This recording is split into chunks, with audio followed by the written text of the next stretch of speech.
گوادر نشیبی علاقہ ہے، بارش سے بہت زیادہ نقصان ہوا ہے۔ ڈپٹی کمشنر اورنگزیب بادینی کی بول سے بات چیت۔ انہوں نے بتایا کہ سندھ بلوچستان کا رابطہ بحال ہے، لیکن بارش کے باعث امدادی کاموں میں شدید پریشانی کا سامنا ہے۔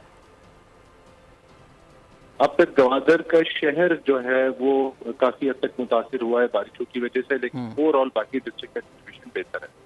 شہر میں اس وقت ہم نے امدادی کارروائیاں شروع کر دی ہے۔ جو گھر منہدم ہوئے تھے تمام لوگوں کو ہم نے شفٹ کر دیا مناسب جگہوں پر، اور ہم نے پانی کے باؤزز کا بندوبست کر لیا ہے، سیکشن مشین کا بندوبست کر لیا ہے تاکہ پانی کی نکاسی بہتر طریقے سے ہو سکے۔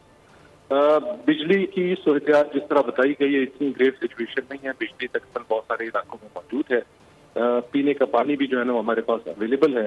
ایفرٹس ہماری موجود ہے اور چل رہی ہے تاکہ کل تک ہم سچویشن بہتر کریں اور لوگوں کو اپنے گھروں میں دوبارہ شفٹ کریں جن کو شفٹ کیا گیا۔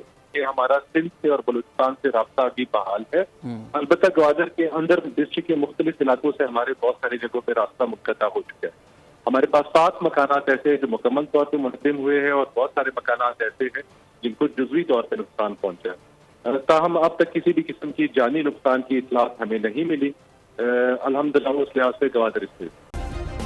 سبسکرائب کریں اور بیل دبائیں تاکہ کوئی خبر رہ نہ جائے۔